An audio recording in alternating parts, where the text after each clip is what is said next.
Sesi ini tentang ethics. Kata etika dan etiket bisa bedain ya.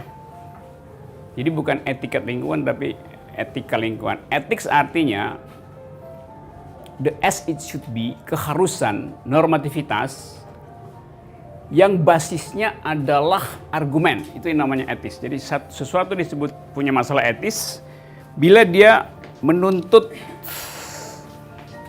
justifikasi rasional terhadap satu problem itu. Jadi bukan karena keyakinan, bukan karena kebiasaan, bukan karena hobi, maka itu disebut sebagai ethics, tapi karena ada susunan pikiran untuk mengaktifkan argumen itu. Tidak etis Anda berbohong tentang situasi ekonomi. Itu bukan soal etika itu. Di situ soal opini, tapi etik selalu menimbulkan konfrontasi argumen. Jadi saya mau menerangkan bagian itu dengan mengambil beberapa poin yang telah diucapkan oleh pengajar yang lain selama 3 sesi yang lalu. Nah, supaya kita tune in dengan soal ethics ini dan etika lingkungan itu dianggap sebagai a new kind of ethics. Karena biasanya orang bicara ethics itu dalam rangka tuntutan mempromosikan humanity. Di dalam etika lingkungan kita pindah dari center yang antropologis ke center yang biosentris itu. Jadi ada refocusing di dalam pembicaraan ethics. Dulu orang nggak kenal tentang hak-hak binatang, hak mawar untuk tetap mekar, hak sungai untuk berlekuk, hak gunung untuk dingin.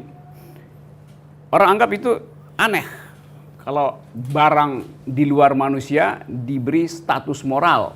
Sekarang hal itu justru dianggap sebagai a new kind of ethics. Hak burung dara untuk terbang berarti hak pohon untuk tidak ditebang. Sebab burung dara berhak membuat sarang di pohon itu. Jadi dengan sendirinya ada 2 hak di situ, hak burung dara dan hak pohon. Sekarang kalau orang tanya apa dasarnya burung dara harus punya hak, apa dasarnya pohon harus punya hak, itu kita bicara tentang etika lingkungan. Dasarnya apa? Pembenarannya apa itu? Kalau dibilang ya kan tradisinya begitu supaya hijau, ya itu soal hobi kita aja. Nah, kalau hobi kita begitu, ada orang yang bilang hobi saya adalah menembak burung, hobi saya adalah menebang pohon itu. Jadi mesti ada satu rational foundation yang bisa menghasilkan prinsip tentang mengapa pohon punya hak untuk membela diri. Moral standing of trees misalnya tuh. Legal standing of burung dara misalnya. Sehingga di dalam dunia pikiran itu menimbulkan berbagai macam kontroversi. Jadi ada kontroversi baru di situ tuh. Nah, sebelum kita pergi ke situ, coba satu-satu kasih saya review tentang semacam sinopsis apa sebetulnya yang sudah dipelajari di sesi berikutnya. Di sesi-sesi sebelumnya. Misalnya ada problem di situ, ada kata kunci, ada konsep, sehingga saya bisa hemat uraian, nggak mengulang-ulang. Dan kita di akhir kuliah ini akan sama-sama berupaya untuk menyusun semacam ethics, environment ethics versi kita itu berdasarkan pengetahuan kita. Kalau soal pengetahuan yang standar, Anda bisa baca semua buku di situ. Tapi feminisme dan lingkungan itu menuntut semacam standpoint, semacam keterlibatan yang berasal dari pengalaman kita, bukan karena pengetahuan kita. Jadi itu bedanya antara belajar tentang etika lingkungan dan menghasilkan etika lingkungan. Kita bisa belajar etika lingkungan dan bisa dapat A di dalam kelas, tapi kalau dia nggak berbasis pada situated knowledge, pada hal konkret yang kita alami sehari-hari, maka kita cuma disebut sebagai ahli etika lingkungan, bukan ekofeminis. Seorang ekofeminis dia tumbuh dari kekuatan argumen yang berbasis pada pengalaman yang basah, pengalaman yang betul-betul touch the reality itu, yang down to earth. Jadi itu bedanya ya. Kalau kita bicara, jadi kita nggak bicara tentang etika lingkungan dalam pengertian teori mutakhir tentang itu, akses saja di internet. Tapi bukan itu yang dimaksudkan oleh jurnal perempuan. Tentu kita bisa nulis di jurnal perempuan tentang itu. Tapi menghasilkan seorang laki-laki yang ingin menyebut diri I am a male feminist, artinya dia pernah mengalami satu situasi dramatis tentang kehidupan ketidakadilan, dan bisa jadi ketidakadilan itu basisnya adalah karena eksploitasi lingkungan. Demikian juga bila seorang perempuan bicara tentang I am an eco-feminist, dia bukan berarti dia hafal Sandra Harding atau baca God of Small Things dari Arundhati Roy. Nggak begitu. Tapi dia pernah mengalami itu sehingga berbekas di dalam sistem pengetahuan dia tuh. Oke ya? Jadi kita bicara itu, dan lebih baik kita diskusi panjang. Saya jadi semacam fasilitator untuk menguji apakah kita sanggup untuk carrying burden of being eco-feminis itu. Di pengajaran yang pertama dari Bu Gadis, itu saya mendapatkan, ini kemudian saya refleksikan dengan pengalaman saya, bahwa kebetulan saya tinggal di kota, saya hidup di lingkungan urban, bukan berarti saya nggak bisa menjadi seorang ekofeminis. Karena ternyata seorang ekofeminisme itu sendiri berasal dari basisnya adalah penolakan atas dominasi. Nah, walaupun saya tinggal di kota, saya bisa menolak, saya bisa merefleksikan itu bahwa saya bisa menjadi ekofeminis juga dengan saya menolak dominasi. Misalnya saya menolak makan sesuatu karena sesuatu itu dihasilkan dari tindakan-tindakan eksploitatif, atau saya menolak membuang sampah sembarangan karena saya tahu itu tidak baik terhadap lingkungan. Dari mulai hal kecil itu sebenarnya seorang perempuan kota pun bisa menjadi seorang ekofeminis karena dia sedang menolak dominasi itu. Itu sih, itu yang paling menarik di kuliah pertama. Mungkin teman-teman yang lain ada mungkin yang merasa itu mah feminis literatur aja, karena di brief oleh pengetahuan maka dia jadi ekofeminis. Ada kritik semacam itu, kita coba uji satu-satu jalan pikiran itu. Yang menganggap bahwa orang kota jadi ekofeminis itu karena semacam caper gitu. Sama seperti di Jakarta sekarang ada semacam hobi baru, CEO itu, eksekutif muda itu, Esmut itu. Kalau udah weekend dia pergi ke Sentul, naik sepeda di situ, dianggap wah ini udah peduli lingkungan. Tapi kalau Anda lihat, sepeda itu sampai di Sentul dibawa oleh mobil mewah. Artinya sepeda itu juga pakai bensin buat nyampe di Sentul tuh. Dia nggak kayu dari sini.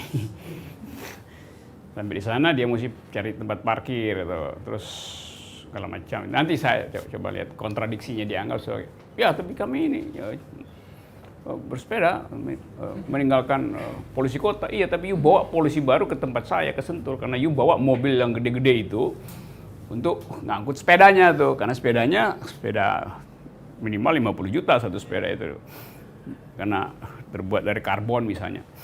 Dan untuk produksi satu sepeda itu membutuhkan energi lebih dari memproduksi 2 mobil.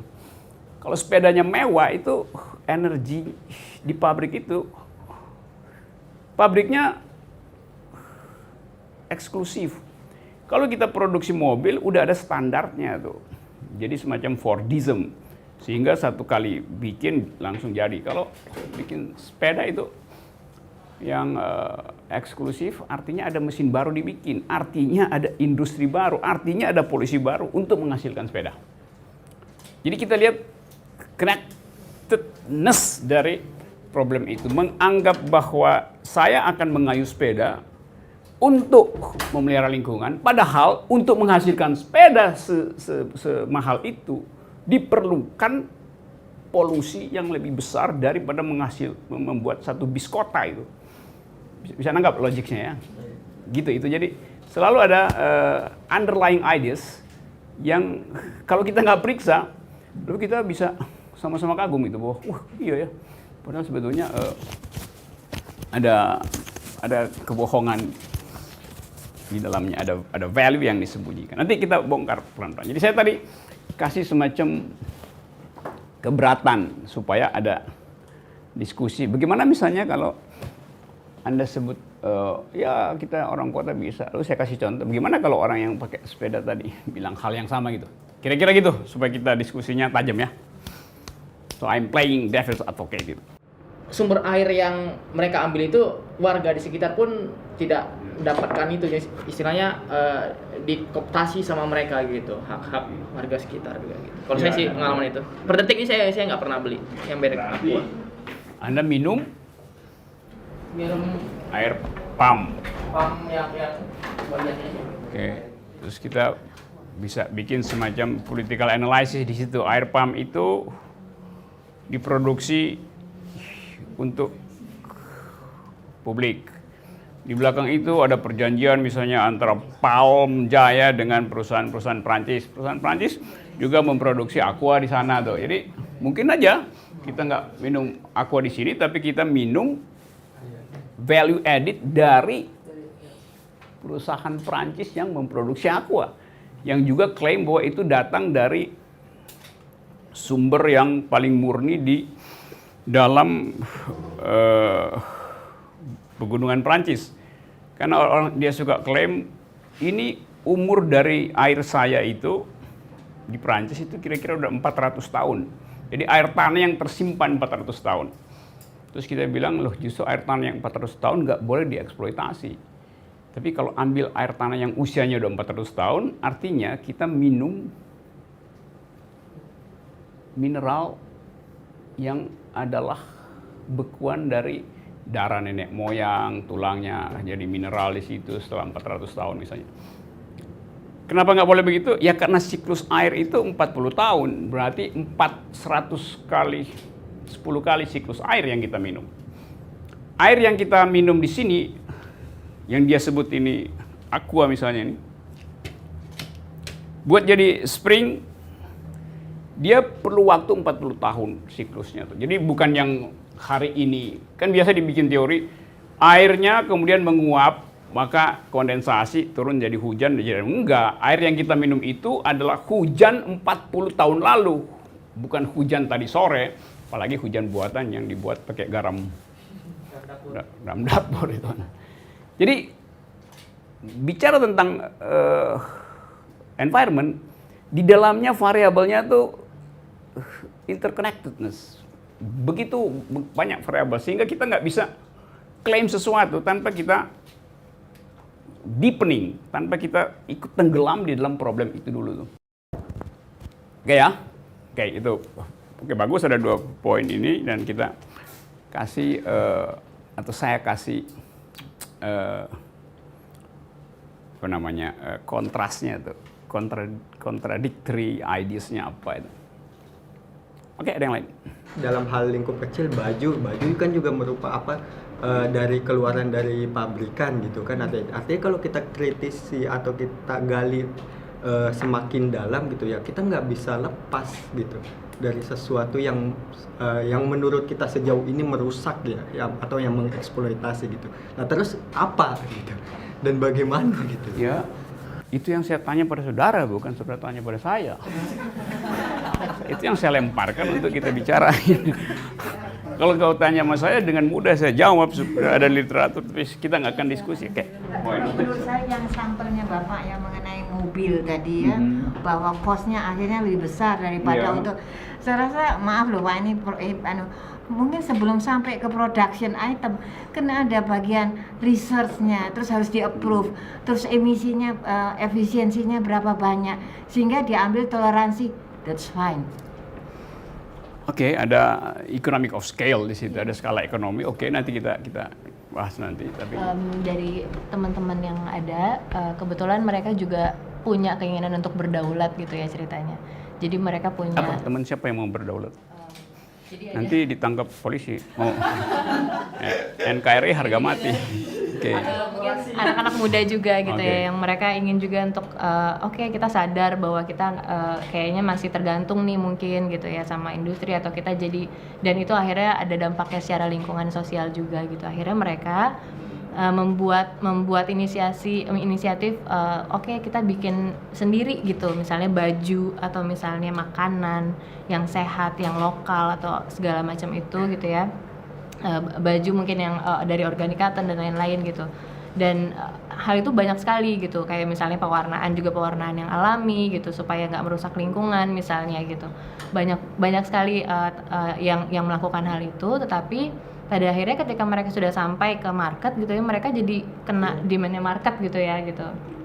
Terus jadi berhenti di situ gitu, terus jadi terjadi gap antara keinginan mereka yang sebetulnya seperti apa, dan akhirnya ya itu jadi kayak akhirnya nggak sampai gitu. Di Tebet itu tutup semua sekarang, distro itu.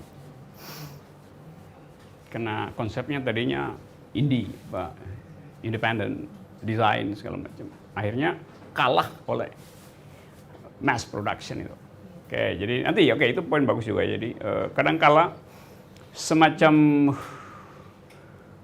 ethics untuk revolusi, untuk memberontak, untuk berdaulat, dia kemudian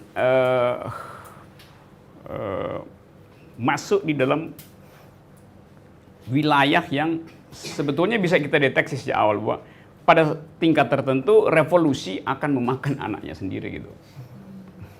Kan jadi begitu kan? Yang tadinya di Bandung segala macam masuk ke Jakarta. Dulu kan satu jalan Tebet itu produk alternatif semua kan. Tapi ya karena nanti kita bicara apakah itu, kan itu saya bilang itu karena hobi atau karena ada semacam dignity dan conviction yang kuat dari orang sehingga mau fight melawan komoditas, problem komoditas. Di situ kita bisa lihat, oh ternyata Anda gagal karena Anda sebetulnya cuma ingin mengambil keuntungan dari isu ekologi itu. Kan ada yang ya segitu. Sama dengan problem yang dialami oleh Vandana Shiva misalnya dalam soal protect agriculture itu macam-macam. Tapi oke, saya dapat. Jadi kita lihat ya, menjadi seorang ekofeminis itu membutuhkan analisa yang dalam, tajam, menghitung konsekuensi, dan bukan sekedar jadi ekofeminis yang fashionable gitu.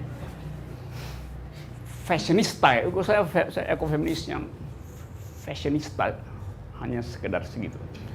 Jadi logik di belakang itu adalah waktu kita pindah dari anthropocentrism pergi pada biocentrism, seluruh etik kita itu berubah. Termasuk cara kita memberi harga, termasuk cara kita untuk memilih desain segala macam.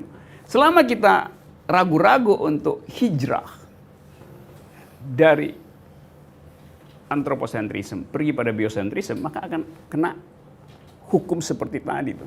Seolah-olah ingin berdaulat, tapi baru jalan 2 langkah udah balik pulang cari mama. Cari mama ya, bukan cari ibu saya bilang. Saya bilang cari mama karena papa lagi di rumah sakit.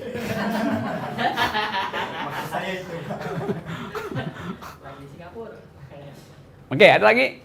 Udah banyak sekelompok anak muda mungkin yang memerhatikan lingkungan, dan solusinya adalah bagaimana sesuatu itu sealamiah mungkin, kan kira-kira begitu Mbak. Nah, tapi maksud saya yang alami-alami itu pun jika dikritisi lagi pasti itu terdapat sesuatu yang menurut kita ya bisa jadi juga merusak lingkungan, kan begitu. Dan pada akhirnya begitu permasalahannya. Kalau kita pengen mengkritisi lagi gitu loh. Nah, lantas kira-kira apa lagi nih selain itu gitu loh. Saya mau menambahkan dari Dedi ini. Kan Dedi mengatakan oke, ini sudah low alamiah, tapi kalau dipikir-pikir ada lagi kan. Sebetulnya kita harus mikir lagi standar pollutionnya tuh berapa yang bisa ditolerir. Jadi semua ada, tapi kita punya standar bakunya itu berapa, itu yang harus dikonsider menurut saya. Saya ingin langsung ke pertanyaan. Jadi dari 3 kelas yang kemarin, dari kelas Bu Gadis, Mama Aleta, dan Bu Ayu, ya, saya berusaha mencari satu poin yang tidak saya temukan. Dan poin itu adalah bagaimana kita kan tidak bisa berlari dari pembangunan dan produk-produk kapital yang itu meningkatkan konsumsi kita, sehingga menyebabkan hutang-hutang ekologis dan kerusakan ekosistem, kerusakan ekologis. Nah, yang ingin saya cari adalah bagaimana kita bisa menemukan suatu poin indikator yang logis perihal pembangunan yang tidak mengkhianati ekologi. Jadi seperti apa sebenarnya? Kita kan nggak bisa berlari dari pembangunan dan kita nggak bisa terus-menerus mengorbankan ekologi. Kira-kira indikator yang logis itu seperti apa yang tidak terjadi pertentangan di sana? Terima kasih, Pak. Diskusi untuk menemukan semacam underlying assumption dari produk komoditi, hubungan komoditi dengan keadilan, ecological justice, environmental justice, itu baru bisa kita ucapkan kalau kita benar-benar tadi sudah tiba di dasar persoalan. Itu soalnya. Jadi nanti Mbak siapa tadi? Mbak Mariam, nanti saya ulas itu. Nah, oke, Mariam, nanti di ujung ini pasti saya ulas itu. Tapi terima kasih Anda mengingatkan problem yang selalu ada di headline, yaitu mencari semacam sphere of possibilities di mana policy tentang keadilan itu bisa sejalan dengan etik baru tentang ecological justice. Oke, saya akan anggap itu sebagai problem untuk mencari semacam cross-cut ideas antara the economy and the ecology itu ya, di ekonomi dan ekologi. Ingatin saya Pak Nopal ya, saya akan ke situ ke Ibu, ke Mbak Mariam ya. Oke, yang lain? Oh, jadi ingat pembicaraan saya sekitar 2 atau 3 tahun yang lalu dengan siswa saya kelas 6. Dengan? Siswa. Siswa. Kelas 6.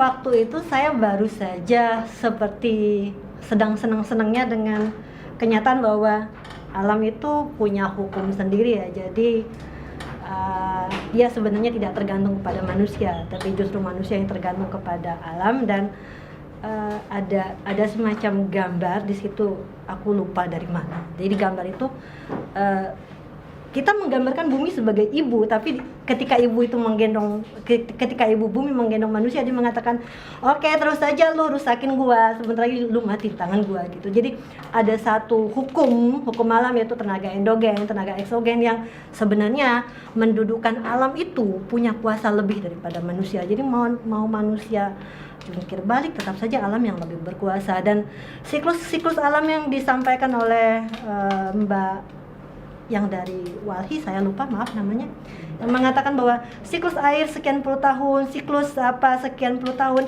pada dasarnya siklus itu akan memang selalu berubah. Kutub utara akan menjadi kutub selatan menjadi kutub utara, akan ada siklus di mana bumi mengalami kehancuran dengan sendirinya. Jadi tadi dimulai dengan sebenarnya statusnya apakah manusia yang punya kuasa atau alam yang punya kuasa. Ketika saya bicarakan itu kepada anak-anak, dengan seketika anak-anak menyadari bahwa oke, kalau kita nggak bergerak sekarang, yang mati kita bukan alam, karena alam punya hukumnya sendiri.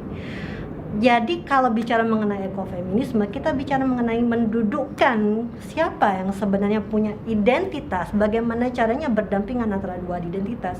Kita bicara manusia, kita bicara alam, alam punya identitas, manusia punya identitas. Jadi pada dasarnya sebenarnya kita membicarakan bagaimana mendudukkan dua hal yang manusia merasa punya kuasa, alam juga punya kuasa. Bagaimana relasinya didudukan dalam sebuah win-win solution. Seperti itu sih kalau pendapatku. Kita nggak akan coba mencari win-win sebelum kita berhasil detecting the faulty argument. Jadi kita cuma bisa bilang oke, itu win-win setelah kita kuras semua seluruh argumen palsu di dalam debat itu, debat antara keinginan manusia untuk mengatur alam dan inherent logics dari alam. Alam telah menulis hukumnya sendiri itu. Tapi kita yang sebutin sebetulnya tuh bahwa alam, karena kita mesti assume supaya kita bisa pergi pada semacam apresiasi itu. Tapi semakin kita apresiasi, kita sebetulnya sekaligus melakukan depresiasi karena kita mengapresiasi supaya alam itu jangan terlalu radikal kalau memberontak pada manusia. Kira-kira kan begitu kan pikiran. Tapi nanti kita ulas itu. 10 hari lalu saya masih di ketinggian 6.000 meter di Himalaya. Untuk tiba di Himalaya kita mesti lewati satu kampung namanya Langtang. Langtang Valley. Ada di kira-kira 4.500 meter. Tahun 2015 di Langtang itu terjadi satu peristiwa yang paling diingat oleh masyarakat Nepal, yaitu avalanche. Dan karena gempa bumi maka esnya longsor itu dengan batu-batuan. Maka Langtang yang berpenduduk kira-kira 900 orang itu ratah tanah tenggelam di bawah ketebalan es kira-kira 30 meter. Satu desa hilang. Hilang di situ 900 orang Nepalis dan 90 orang asing. Termasuk di dalamnya ada 3 warga negara Indonesia. Saya bikin foto di situ. Foto prasasti itu. Di Nepal orang Indonesia disebut warga negara asing kan. Sampai sekarang kalau kita mau capek, kita mau minum-minum sedikit di situ, pesta-pesta ganja di situ. Karena itu sepanjang jalan itu Anda bisa konsumsi ganja. Pohon ganja itu pohon liar di situ. Jadi boleh konsumsi ganja kecuali dibawa keluar dari wilayah itu ditangkap polisi. Masyarakat Nepal belum boleh menyanyi sesuatu yang riang gembira tuh, karena belum 3 tahun. Itu 2015 kejadian itu. Kita anggap itu sebagai disaster. Orang Nepal juga anggap itu alam kok marah sekali kan.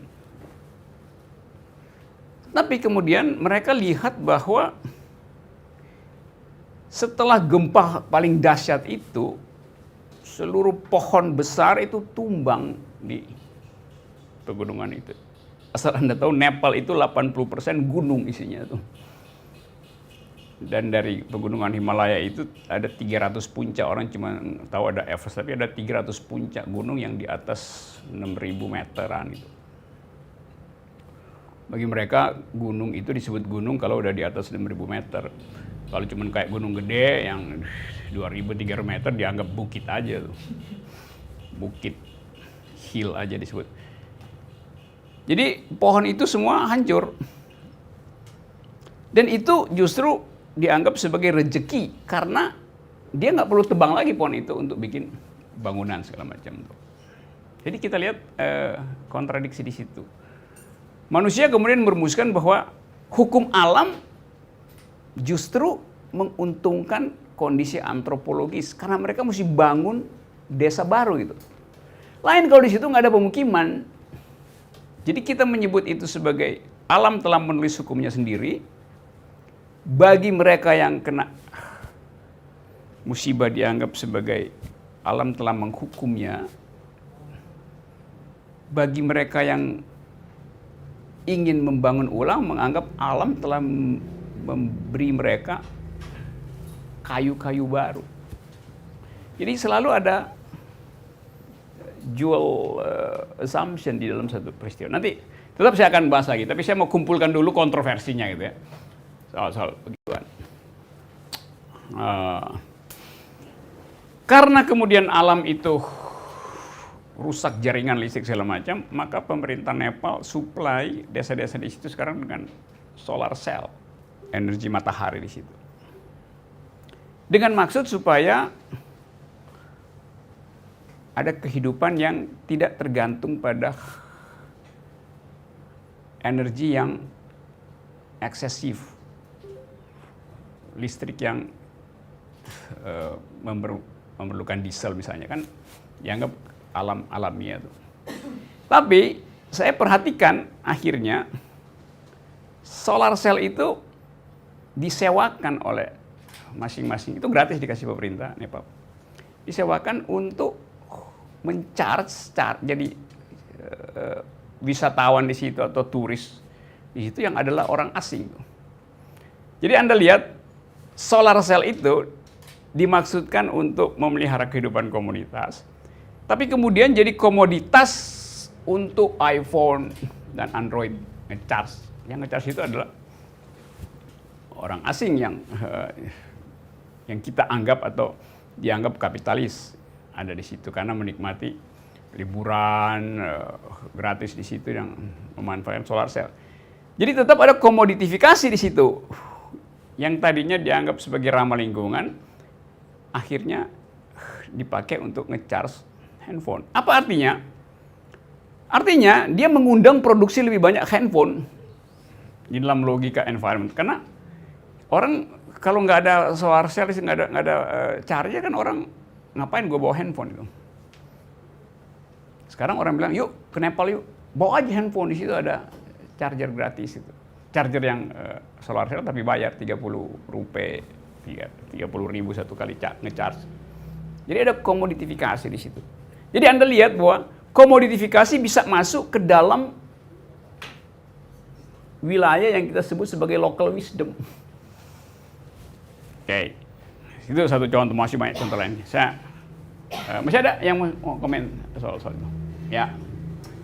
Sistem pendidikan yang saat ini mungkin belum inklusif. Dari kamu juga filsafat UIN? Bukan. Bukan. Saya arsitek. Arsitek di Budi Luhur. Iya. Iya, jadi sistem pendidikan yang inklusif itu belum terjadi gitu ya. Jadi ada kesenjangan pengetahuan antara masyarakat di desa dengan yang ada di kota gitu. Nah, hal itu jadinya aksinya itu jadi berbeda-beda gitu, dan kadang-kadang nggak sejalan jadinya gitu. Ada yang bilang oh ternyata ternak itu adalah yang menghasilkan gas metana yang cukup besar gitu, dan itu merusak lingkungan. Sementara di desa mereka perlu gitu, dan toh hasil buangannya atau emisi gas karbonnya bisa ditoleransi gitu ya dengan banyaknya pohon-pohon yang ada di situ gitu. Sementara yang di kota akhirnya jadi nggak makan daging beberapa gitu ya, memutuskan untuk tidak makan daging karena mereka anggap bahwa itu adalah kejahatan gitu secara kepada kepada lingkungan gitu. Jadi mungkin itu yang agak-agak jadi bagaimana gitu untuk bisa supaya sistem pendidikannya lebih inklusif aja gitu. Kalau kita lihat Jakarta misalnya, atau Masjid Istiqlal, coba Anda lihat Masjid Istiqlal. Ini ada pilar-pilar, terus ada kubah gitu.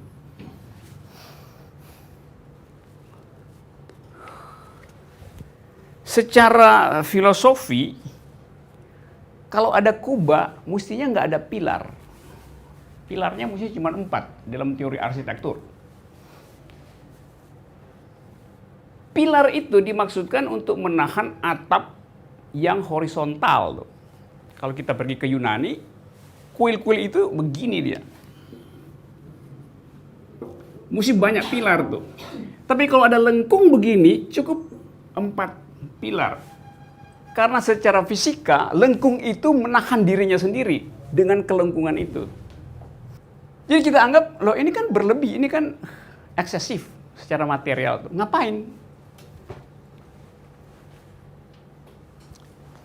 Dulu ini dibikin lengkung supaya mengingatkan adanya surga. Karena itu dulu dalam arsitektur, lengkung itu harus dihiasi dengan ornamen surgawi itu.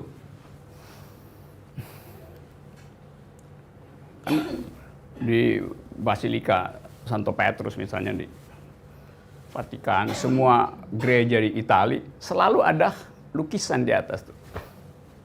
Supaya kita tahu bahwa gereja itu adalah, lengkung itu adalah representasi dari langit. Jadi langit kita bawa turun sehingga kita dapat lengkung. Lalu kita dapat sensasi teologi di situ. Dengan itu sekaligus udara bertukar, jadi lebih leluasa udara karena kurang pilar. Tapi kalau dikasih pilar, terpaksa mesti pakai AC. Kalau di sini kita kasih AC, maka setiap kali saya tambah satu AC, saya memproduksi kalor keluar kan. Jadi panas saya buang keluar supaya ini dingin tuh. Suhu di sini yang tadinya 18 derajat misalnya, sekarang naik jadi 20 derajat. Akibatnya saya mesti pasang AC lagi di sini nih.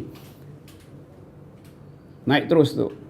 Saya pasang di sini, yang di sini juga naik jadi 23, pasang AC lagi. Jadi tadinya nggak ada AC, akibat ada AC di situ seluruh kota itu jadi hot island. Hot island bahasa Indonesia bukan pulau panas ya. Pulau panas itu judul film Triple X dulu. Jadi kita lihat paradoks dari industri, dari sistem arsitektur. Dia membuat lingkungan jadi panas. 18 derajat itu suhu kamar pengantin. Sekarang dia jadi panas. Akibatnya seluruh kota mesti pasang AC itu. Hanya karena salah arsitektur. Jadi orang bisa bilang, ya kan itu lambang. Saya pakai Istiqlal karena lebih mudah kita lihat di situ. Mungkin kita nggak bicara dulu karena Jakarta belum sepanas ini. Tapi yang lebih lucu adalah rumah-rumah di tata kota, rumah-rumah keren di Jakarta kan. Pilar sekaligus ada kubah. Artinya orang nggak ngerti filosofi dari kubah gitu. Maka kita lihat bahwa, rumahnya kok masif banget itu. Dome-nya itu dengan sendirinya menahan bebannya sendiri itu.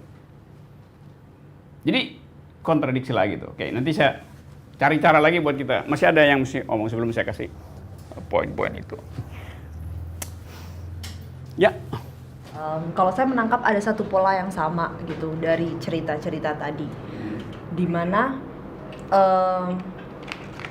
manusia itu cenderung disebut hidup ketika dia tumbuh, ketika dia berkembang, dan itu diidentikan dengan ekonomi. Jadi kapital itu disebut tumbuh ya kalau dia bertambah besar.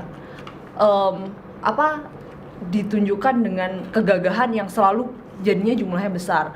Kayak misalnya kesuksesan sebuah bangunan ditentukan dengan banyaknya pilar-pilar. Dan sementara alam itu tidak selalu demikian. Bahwa ketika jamur itu tetap berwarna hijau misalnya atau berwarna putih, itu ya dia sedang tumbuh sebenarnya gitu. Dan dari kontradiksi bahwa satu entitas merasa dirinya harus besar, tumbuh besar, dan satu entitas lain itu ya tidak melulu harus besar, itu ada tabrakan yang besar. Dan dari tabrakan dua arus itu, kita semua selalu berpikir bahwa kita harus mencari win-win solution-nya. Kita harus mencari titik tengah dari dua tabrakan besar ini, karena nantinya bahwa yang besar akan mengkooptasi yang kecil. Terus kemudian kita berpikir dari kita mencari jalan tengah tadi, kita berpikir kita harus menciptakan standar-standar baru. Dari standar-standar itu karena standar itu sangat luas konsepnya, kita harus turunkan lagi nih menjadi indikator-indikator. Dan sebenarnya belum tentu bahwa standar dan indikator tadi mewakili alam, karena alam sendiri sebenarnya tidak bisa bersuara sendiri gitu. Jadi akhirnya apapun yang terjadi tetap akan ada kooptasi di situ, karena yang satu itu benar-benar tidak bisa bersuara, sedangkan yang satu dia sangat vokal dan dia juga sangat berusaha, bukan sifat alami dia memang besar, dan semakin dia besar ya itu dia disebut hidup. Tidak ada orang yang sama dan dia disebut hidup. semua kita yang manusia antroposen itu ya kamu dianggap hidup kalau kamu bisa kemudian dari kecil tumbuh menjadi besar, dari misalnya dari SD kemudian jadi kuliah. Di kehidupan selalu diintikan dari sesuatu perubahan dan bertambah banyak gitu, dan itu membuat jadinya gap itu dan selalu diambil jalan tengah yang sebenarnya itu belum tentu menyelesaikan. Itu sih.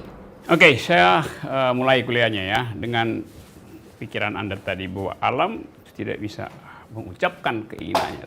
Akhirnya alam mengucapkan keinginannya melalui krisis sumber daya. Melalui yang kita sebut sebagai bencana, tapi bukan bencana dilihat dari sudut environmentalism. Alam mengucapkan keinginannya di tahun 70-an, 72 kalau saya nggak salah, melalui mulut seorang profesor filsafat di Colorado namanya Jonathan Stone. Suatu waktu di daerah itu ada kegiatan industri untuk membabat hutan yang akan dijadikan semacam resort oleh satu korporasi. Dan Profesor Stone menentang itu. Tapi pada waktu itu tidak ada cara untuk membelah dan mengartikulasikan kepentingan si pohon. Pikiran Stone kemudian bekerja secara efektif dan radikal untuk menemukan cara bagaimana supaya suara alam itu terdengar oleh hakim di pengadilan.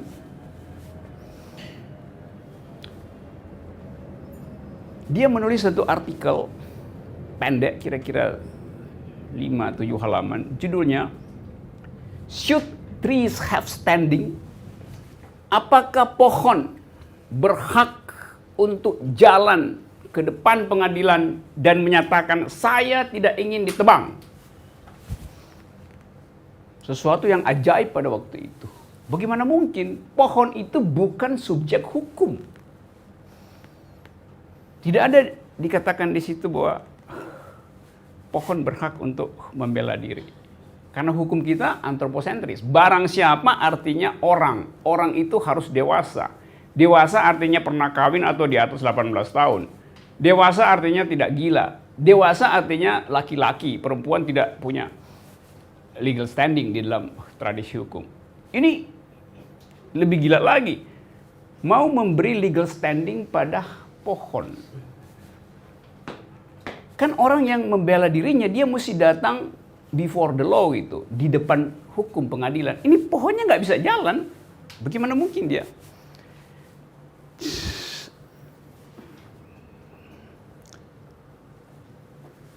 Paper ini kemudian menimbulkan heboh di Amerika.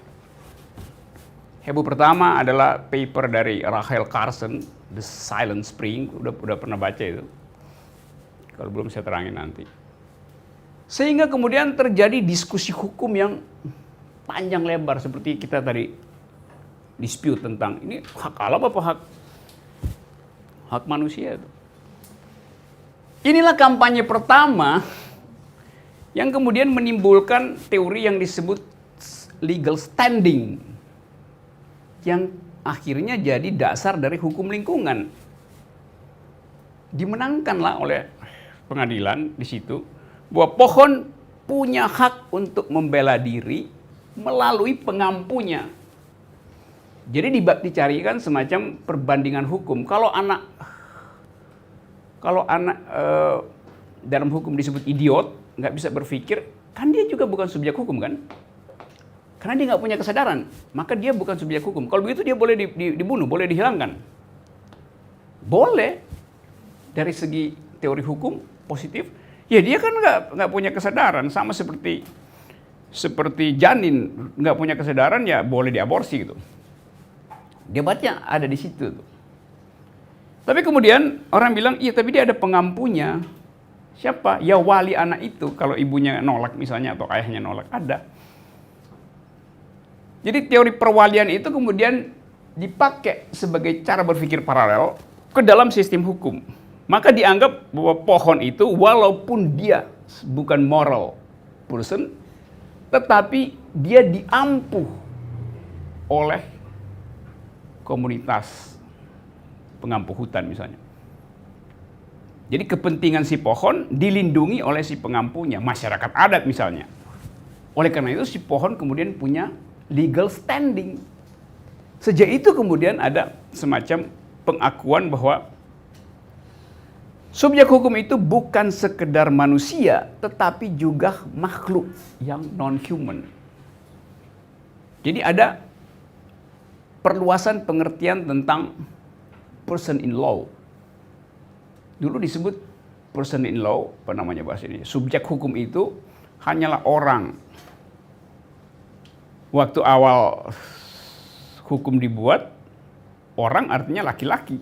Karena perempuan adalah properti laki-laki, jadi dia bukan subjek hukum itu. Jadi sekarang kita lihat evolusi dari hak. Tadinya cuma laki-laki yang boleh punya hak, dan laki-laki itu mesti dianggap sebagai laki-laki yang tidak, yang heteroseks, bukan yang homoseks. Karena itu kemudian ada istilah, supaya Anda bisa membuktikan, hadirkan seorang saksi di situ. Saksi itu harusnya seorang laki-laki. Dia disebut laki-laki kalau dia punya 2 buah sakar. Jadi bukan budak yang dikebiri. Dari situ istilah unus testis, nullus testis. Di dalam hukum ada doktrin itu. Satu saksi bukan saksi. Mesti ada 2 saksi. Yaitu laki-laki. Sebetulnya datang dari kata testis, testicle, buah sakar, buah peler kalau orang bilang. Jadi Anda lihat dari awal hukum itu seksis, patriarkis. Perempuan nggak boleh jadi saksi. Karena perempuan nggak punya buah sakar, artinya nggak mungkin menghasilkan reproduksi. Jadi dari awal hukum sudah seksis. Satu, testis, nullus, nihil. Ini bukan testis. Kenapa? Laki-laki disebut laki-laki kalau punya 2 buah sakar. Kalau cuma 1 dia bukan laki-laki. Apalagi yang tidak punya, yaitu perempuan. Bisa dapat ya, logik itu ya. Sekarang pohon nggak punya testis. Tapi kemudian ide kita bertumbuh. Lalu kita mulai berpikir bahwa dulu perempuan bukan subjek hukum, toh dapat subjek hukum karena perubahan alam pikiran.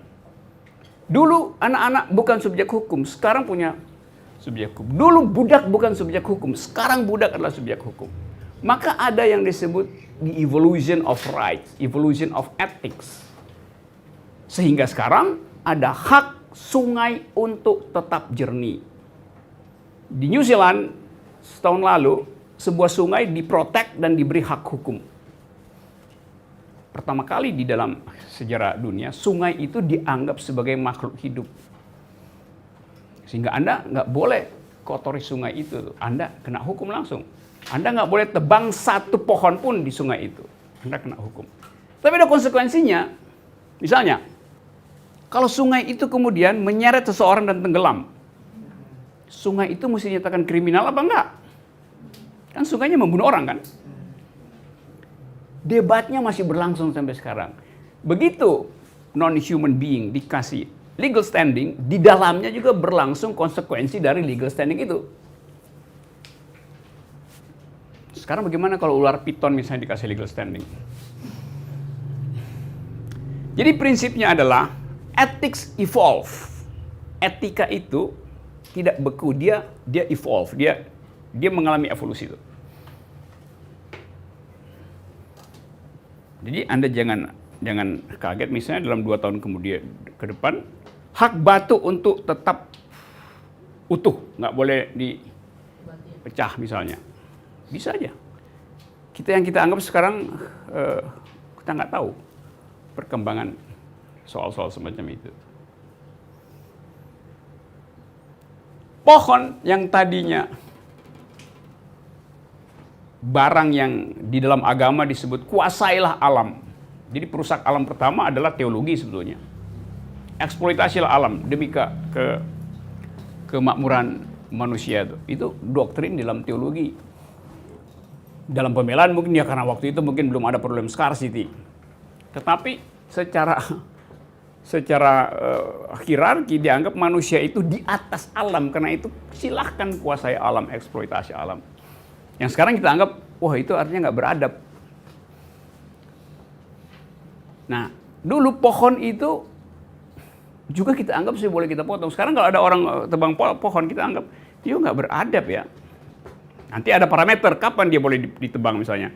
Bahwa dia harus menghasilkan yang baru dibikin ya parameter itu soal parameter. Selingkaran segini berarti boleh ditebang. Karena nanti ada tunas dari bawah. Kalau segini nggak boleh ditebang misalnya. Itu soalnya. Tapi prinsipnya adalah ada penambahan artikel dalam hukum yang menghendaki non-human being juga harus punya legal standing. Jadi pohon yang tadinya unspeakable, sekarang dia unstoppable. Sama seperti perempuan. Dulu perempuan disebut sebagai the unspeakable. Nggak boleh bicara. So, kalau perempuan bicara, kacau persidangan, maka sebaiknya tutup mulut. Sekarang feminism adalah the unstoppable. Sehingga orang akan bilang, you nggak ngerti feminism, berarti you adalah orang yang nggak bisa berpikir gitu. A man who graduates today and stop learning feminism tomorrow is uneducated the day after.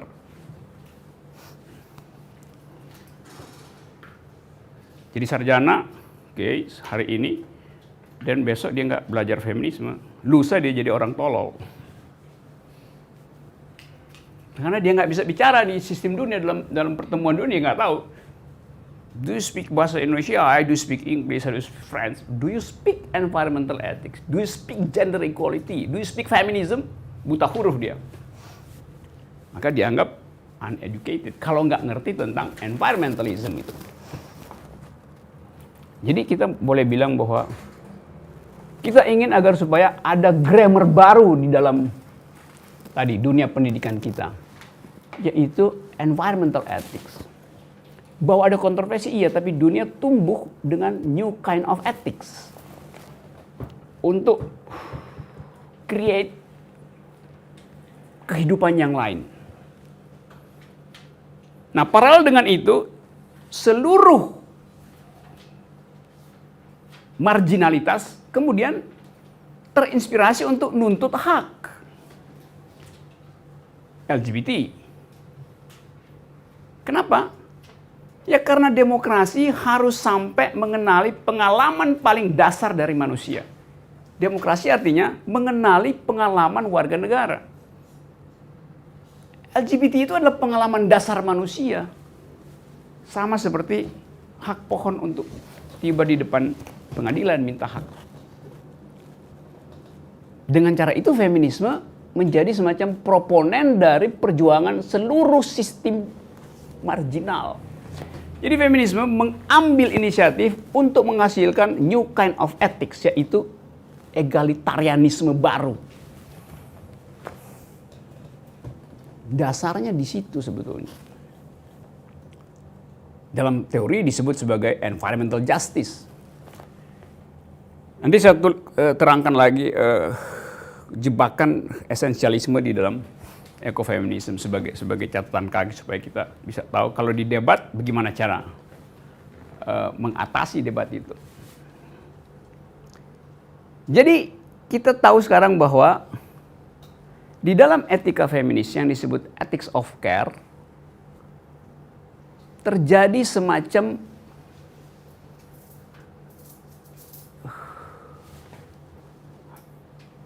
pengutamaan baru, konsep baru tentang justice. Dulu justice adalah konsep yang sekedar soal distribusi hak untuk soal-soal materi ekonomi. Sekarang justice diperluas oleh teori feminisme itu. Dulu justice berpijak kepada ethics of right. Saya punya hak, Anda punya hak, maka kita compete di dalam rights. Sekarang feminisme merubah itu. Justice artinya ethics of care. Karena ada problem disparitas, ada problem hierarki dan segala macam itu tuh. Jadi paradigmanya pindah dari ethics of right ke ethics of care. Environment juga pindah paradigma, yaitu dari the right of nature, dari natural rights pindah menjadi the right of nature itu.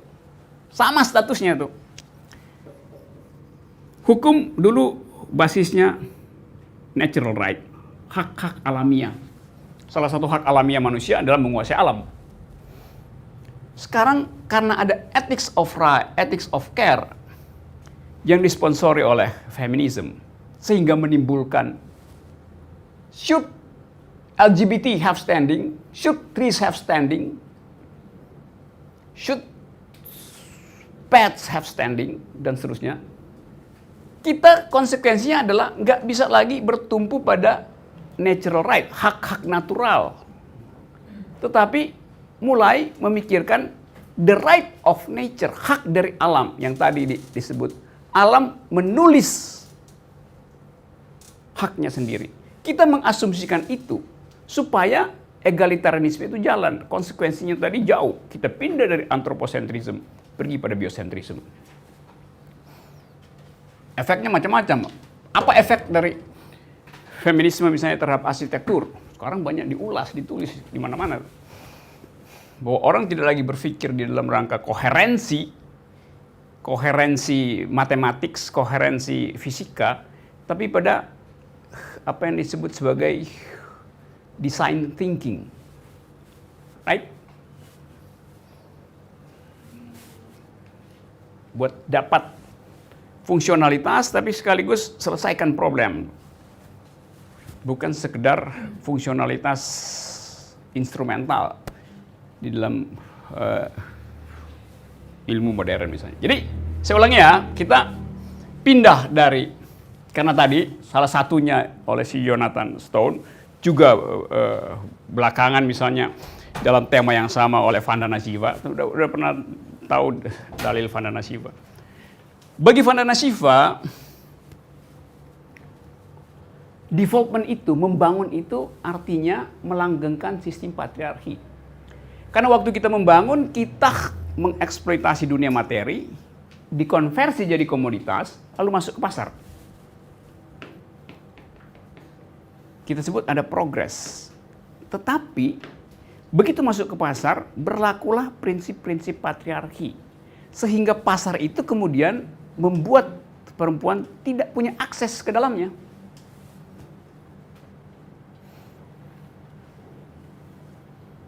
%80 produk pangan dunia dihasilkan oleh jari perempuan di dunia. Logikanya, dia harus punya akses 80% pada sistem produksi, pada sistem right.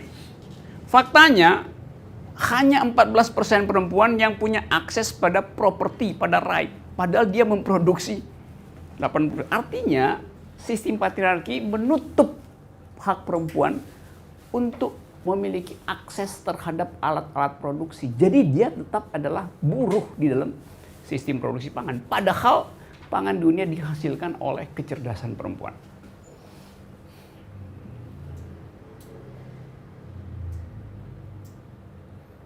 Oke, nanti kita lihat kritiknya supaya balance. Sampai di situ dulu. Ada problem?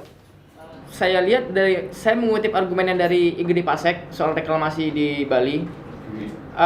Gunung Agung dan daerah pantai itu adalah satu kayak dalam teologi Hindu itu adalah satu kesatuan segala macam. Nah, kenapa di sini teologi kayak dijadikan satu alat yang paradoks gitu, maksudnya kayak saling tumpang tindih gitu. Nah, bisa dijabarkan gitu, Mas? Itu sama seperti orang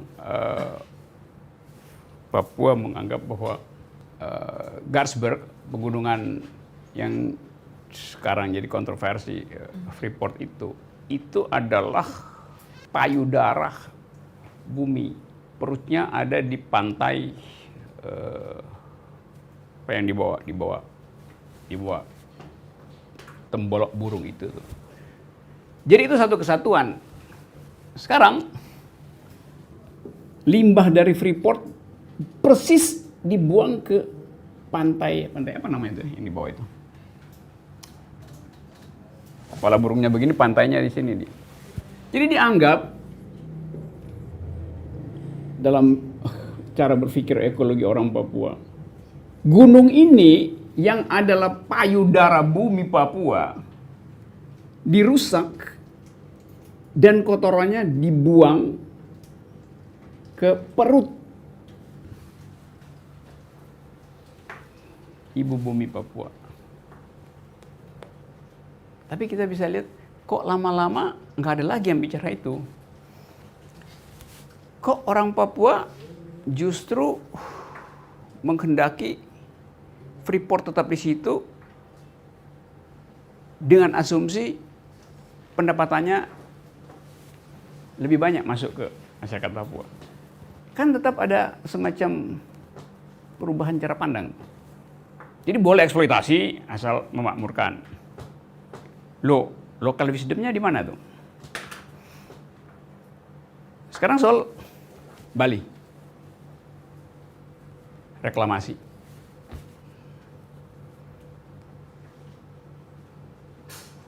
Kalau dianggap bahwa reklamasi itu akan menghasilkan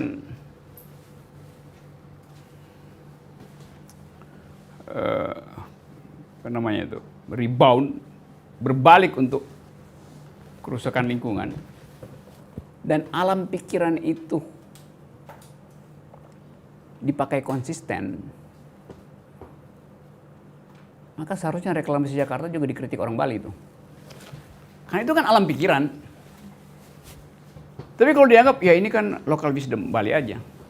Ya tapi logic behind the local wisdom adalah justice. Dan justice itu harusnya berlaku pada seluruh wilayah yang sama. Tapi kita nggak lihat konsistensi itu. Kenapa? Ya reklamasi kan Jakarta proyeknya Presiden Jokowi. Kami pro Presiden Jokowi itu. Jadi elemen politik membatalkan environmental ethics. Diam-diam kita baca jalan pikiran itu. Jadi ada yang nggak kuat di dalam dalil itu bagi para demonstran misalnya. Kendang juga bisa bekerja dengan hal yang sama, dengan logik yang sama. Jakarta bisa, belum salah kan udah ada rumah lu di situ. Iya. Jadi kan bisa. Ya itu yang saya maksud. Jadi menjadi seorang ekofeminisme itu mengambil risiko untuk bertentangan dengan makropolitik, dan itu yang dihindari oleh beberapa aktivis. Jadi kita mesti katakan, ya ternyata you nggak punya integritas sebagai aktivis. Karena you menghitung variabel jangka pendek untuk satu perjuangan jangka panjang. Nah, ada tuh yang protes-protes reklamasi sekarang. Jadi kita lihat konsistensi. Jadi intinya adalah konsistensi. Tapi kan nanti bermasalah nanti kalau feminis itu nggak ngitung itu, karena feminis itu investasi peradaban, bukan investasi politik gitu. Investasi 5 tahunan gampang aja kan dibongkar-bongkar tuh. Tetapi jalan pikiran feminis adalah menghasilkan justice. New kind of justice bahkan. Bukan justice dalam pengertian distribusi Rawlsian, distribusi Lockean, segala macam itu. Tapi a new kind of justice, di mana inherent di dalam justice itu adalah ecological justice, environmental ethics. Itu yang jadi soal utamanya tuh. Oke, ada pertanyaan lain. Kalau misalnya yang sebenarnya sedang ingin dicari adalah ecological justice dan environmental ethics tadi. Nah, permasalahannya adalah siapa yang bisa mendefinisikan itu. Kalau kita berkaca pada isu climate change, misalnya dunia ini ditentukan dengan hitungan-hitungan komputer, dan hampir semua orang punya hitungannya sendiri, dan tidak ada yang sampai hari ini tahu siapa yang paling benar dan siapa yang paling salah. Dan akhirnya bagaimana mendefinisikannya? Kalau kita berasal dari sesuatu yang sama sekali tidak bisa kita definisikan, ya bagaimana kita bisa percaya sepenuhnya pada itu? Dan kalau kita sendiri tidak mampu kemudian mengakui bahwa tidak ada sesuatu kebenaran yang mutlak, bahwa bisa saja definisi-definisi yang sudah ada itu juga bisa ada antitesisnya, terus gimana gitu? Jadinya kan muter. Dan perputaran itu sebenarnya kan semakin menguji kita terhadap konsistensi sebenarnya. Apakah kita bisa konsisten mengikut berproses dalam dialektika ini? Dan sebenarnya nanti kita juga akan bicara soal sebenarnya seperti apa konsistensi itu. Bahwa mungkin sikap-sikap yang menurut saya konsisten bisa jadi tidak konsisten terhadap orang lain. Ada problem logis di situ. Dialektika itu, kalau konsep itu diaktifkan, Anda nggak usah tafsirin. Sebab dialektika bekerja menurut inner logiknya, bukan karena keinginan kita. Yang jadi problem, orang suka salah dan sangat sering salah, termasuk profesor-profesor, menganggap bahwa tesis itu datang dari luar. Antitesis datang dari luar. Tesis, antitesis, sintesis. Lo nggak begitu cara berpikir Hegel itu. Tesis itu mengeluarkan antitesisnya sendiri. Jadi dia diuji di dalam internal konsistensi. Bukan ada tesis maka timbul antitesis dari luar yang melawan. Enggak. Tesis di dalam dirinya selalu menghasilkan lawannya sendiri supaya dia diuji. Dia minta diuji sendiri. Itu fatal. Orang akademisi itu hal yang paling sederhana di dalam konsep itu dikacauin. Kan nanti ada jadi asing itulah antitesis dari nasional. Lo enggak, nasional itu menimbulkan kontradiksi sendiri karena kebodohan di dalam negeri sendiri, bukan karena antitesis asing gitu. Itu konsep dialektik tadi ya. Sekarang kita radikalkan konsep itu menurut kecemasan Anda tadi. Kalau hutan terbakar misalnya di Kalimantan, kita ribut gitu. Kalau saya seorang radikal ekologis, saya akan bilang, nggak apa-apa terbakar. Hutan yang terbakar di Kalimantan itu sama seperti korek api di dalam mata ekologi. Itu kecil banget. Jadi maunya seluruh bumi hangus pun itu kecil banget. Karena ekologi bukan cuma bumi, ada ribuan sistem tata surya. Seluruh galaksi kita hancur, itu juga kecil banget. Dari sudut pandang radikal ekologi itu. Kenapa? Bumi ini mesti hancur supaya ada pertumbuhan baru. Itu namanya dialektik. Bumi akan menghancurkan dirinya sendiri supaya dia memperoleh sintesis. Kan itu soalnya tuh. Jadi how deep, how low can we go itu di dalam analisis. Tetapi kita nggak mau masuk di dalam kekonyolan berpikir semacam itu kan. Karena itu artinya kita mendesain sesuatu dengan akibat membatalkan keinginan kita untuk menghasilkan justice hari ini. Karena itu feminis kemudian mengambil solusi yang disebut standpoint. Jadi bukan teori maksimal tadi, bukan teori makro tadi, teori yang menggemparkan tadi, tapi bagi feminis, ekofeminisme itu harus di dalam rangka standpoint.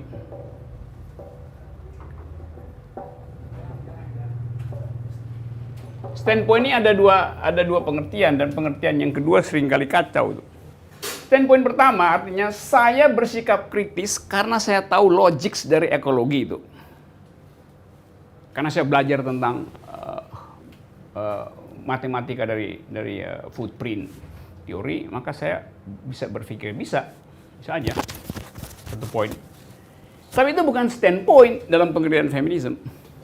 Critical reasoning, critical discourse. Oke, ada critical discourse dalam standpoint teori. Kenapa? Karena ada logic of right yang sponsornya adalah patriarchal system. Tetapi bagi ekofeminis radikal, standpoint artinya saya memperjuangkan environmental justice karena saya mengalami penderitaan yang diakibatkan oleh tidak adanya proteksi terhadap environment. Jadi bagi si Mama Aletta misalnya, lepas dari soal kecenderungan yang masih antropologis misalnya, dia ngerti the new kind of justice karena dia mengalami langsung problem corruptive mind dari perusahaan tambang di situ yang menyebabkan perempuan gagal mengakses market.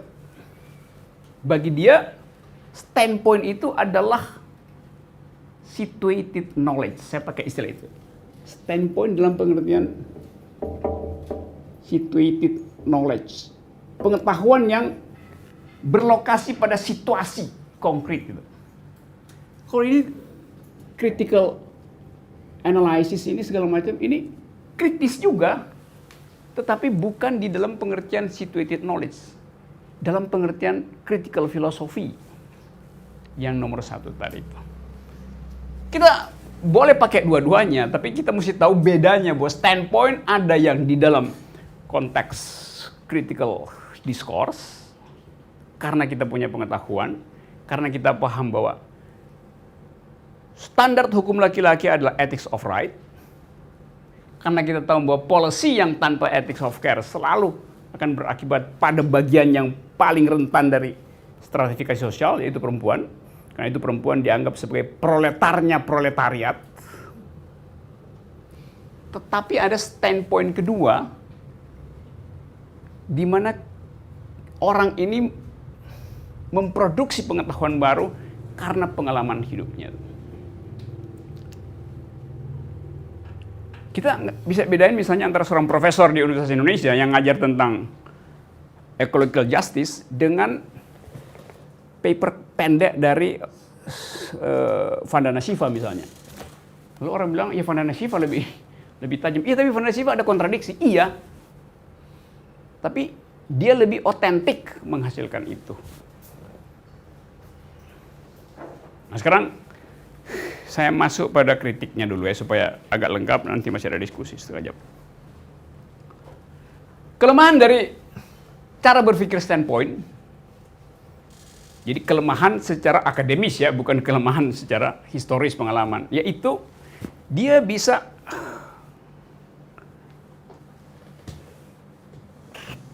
jatuh ke dalam apa yang disebut esensialisme, yang menganggap bahwa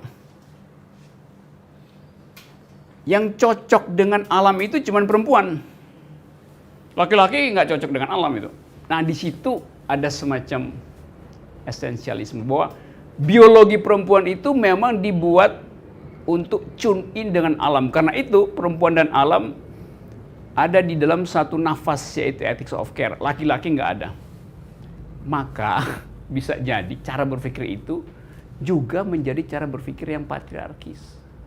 menganggap bahwa hanya perempuan yang mampu membaca rumus dan hukum alam. Hanya perempuan yang mampu membaca the new kind of ethics produced by environment. Nah, jebakan itu yang mesti hindari supaya Anda atau kita tidak dianggap sebagai mengedarkan ekofeminisme sambil menikmati arogansi patriarki. Karena dianggap feminism is the only game in town on subject of environmental ethics. Itu yang mesti kita waspada. Jadi Anda harus punya, atau saya juga harus punya stok argumen untuk mengatakan itu. Sekarang saya masuk di dalam tema itu. Stok argumen Anda apa kalau ada orang menganggap bahwa kalian, apalagi kalian anak kota kan, feminis kalian adalah fashionate aja, fashionable aja, itu kayak distro doang, kayak feminis indie gitu, seolah-olah independen tapi sebetulnya nggak ngerti, seolah-olah pencinta lingkungan, cuma naik sepeda tapi sepedanya dibawa pakai mobil mewah ke Sentul, baru dia naik sepeda di Sentul, pulangnya dia mesti pakai mobil yang sama itu juga polusi aja kalau mau naik sepeda, dari sini naik sepeda sampai Sentul kalau mau. Jadi kan nanti kan kita ketemu sana ya, terus ada komunitas macam-macam di situ. Begitu habis naik sepeda dia makan bakmi golek di situ, karbonnya nambah tuh. Itu kira-kira gitu. Jadi kita melihat kontradiksi itu. Saya ingin mengundang Anda untuk berpikir dalam kontradiksi itu. Karena soal tadi itu, menjadi feminisme itu bukan kecerdasan akademis atau semacam emblem di dada bahwa now I am a feminist itu. Tetapi sikap etis yang basisnya adalah new kind of justice. Oke. Sampai di situ tadi. Tadi bagian pertama udah kita lewati, tadi debatnya itu ya. Udah cukup ya. Yang lain ya bisa baca sendiri gitu karena waktunya nggak banyak. Yang berikut adalah soal tadi pertanyaan saya. Sinisism bisa muncul karena sikap ekofeminis kita itu terbaca sebagai semacam arogansi, diam-diam bahwa cuman gue yang ngerti, cuman perempuan yang ngerti alam, yang lain nggak ngerti apa-apa. Juga sikap LGBT kadang-kala begitu, sikap homoseksual juga kadang-kala begitu, ada arogansi tertentu. Dan percuma kita bicara itu, artinya kita tidak menghasilkan new kind of egalitarianism, karena kita kemudian jadi eksklusif, kan nggak ada gunanya kan, Pak, segala macam. Justru kita ingin,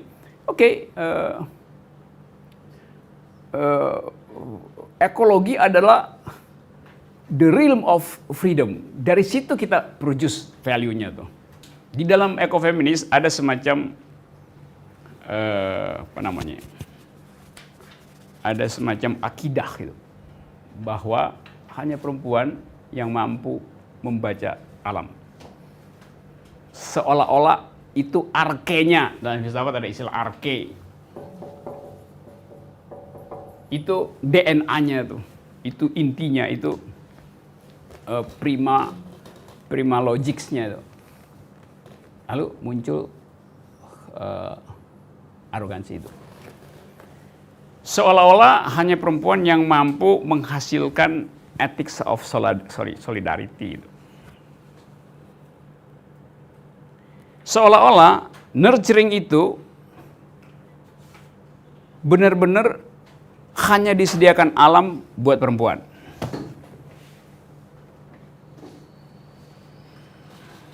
Saya ajukan kontroversi itu. Silakan. Dari kecil sampai sekarang ayah saya adalah seorang petani. Ya, Ayah saya adalah seorang petani.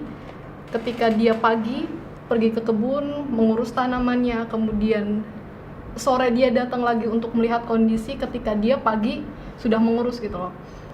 Kemudian dia akan gelisah ketika tanaman yang sudah ditanamnya yang menurut dia itu tidak baik kondisinya, mungkin lagi kurang sehat atau apa gitu. Dia menganggap seperti itu. Kemudian dia mengeluarkan hipotesis banyak sekali kenapa tanaman yang saya rawat ini mengalami kerusakan atau nggak sesuai sama yang dia anggap tanaman baik itu seperti apa. Kemudian saya menganggap ekofeminis itu adalah, ya, prinsip ekofeminis itu adalah rasa kasih sayang dan kepedulian terhadap alam. Saya melihat ayah saya seorang ekofeminis gitu loh. Ya, saya menolak ketika ada anggapan bahwa ya hanya perempuan saja yang menganggap dia bisa memahami alam dan lingkungan. Dia akan gelisah ketika alam rusak dan lain sebagainya. Tapi buktinya saya melihat ayah saya, ya, dia adalah seorang ekofeminis karena ya dia paham terhadap tanamannya, dia akan gelisah, kemudian dia mengeluarkan hipotesis dan lain sebagainya. Maka ketika dia bertanya seperti itu, dia akan bertemu dengan beberapa kawan-kawannya untuk mendiskusikan kenapa seperti itu. Ya, artinya ya seorang petani bisa memahami tanaman, bisa memahami lingkungan dan alam yang akan lebih dari yang menurut kita paham loh ekofeminis. Sebagai perempuan, sebagai orang kota yang menolak minum air atau apapun dan lain sebagainya, ya buktinya itu gitu loh. Ya saya menganggap ekofeminis ya seperti itu. Sekarang kalau saya jadi devil's advocate ayah kamu itu, diam-diam saya nguping pembicaraan mereka. Ini kok sakit penyakit ya? Terus yang satu bilang, iya tuh bahaya nanti. Satu bilang, iya. Ntar gimana kita jualnya ntar? Pasti ditolak pasar atau harganya akan turun tuh. Economic underlying assumption semacam itu seringkali bersembunyi di dalam teori ekofeminis. Kecuali ayah kamu adalah seorang petani Jepang yang hanya memproduksi sebatas yang dibutuhkan oleh tetangganya untuk dikonsumsi. Atau restoran kecil di daerah itu yang diurus oleh koperasi. Di Jepang beras itu diproduksi terbatas betul. Dia mau lebih, dia nggak mau. Karena dia tahu daya dukung lingkungan itu dan standar supaya dia tetap tadi ya palpasi, dia tangannya itu ada di perut sawah itu. Tentu saya berpikir positif terhadap ayah kamu dan terhadap kamu. Tapi sebagai teori kita mesti analisis itu. Jangan-jangan sinopsis dari ekofeminis itu adalah untuk tune in dengan parameter pasar tadi itu. Jadi dia cemas karena nggak bisa masuk pasar. Kalau saya misalnya ayah kamu, saya bilang nggak apa-apa membusuk di situ. Sebagai seorang radikal ekologi, saya bilang ya memang mesti membusuk, nggak mungkin semuanya itu bagus. Supaya tidak semuanya saya jual. Sebagian saya mesti kasih makan cacing di dalam tanah saya dengan busuk itu. That's the logic of radical ekologi itu.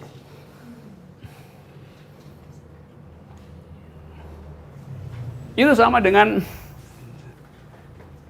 di Tibet dulu Buddha itu dia bawa muridnya, terus bawa dua muridnya yang satu meninggal karena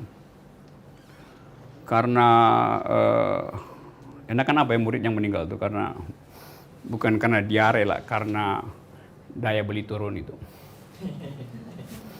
Muridnya meninggal, maka murid yang satu sibuk gali tanah. Sementara Buddha jalan aja terus. Muridnya, guru, kita harus kuburkan ini dulu, sahabat kita ini. Si pendeta Buddha dia jalan aja. Amalnya pendeta Buddha jengkel. Kenapa sih kamu mesti kuburin dia? Loh ini kan manusia. Terus dia bilang, itu ada burung gagak, burung pemakan bangkai yang lagi mau makan. Jangan, harus dikuburin. Terus guru bilang, kenapa kamu memilih memberi makan cacing dan membiarkan burung pemakan bangkai itu mati kelaparan nanti?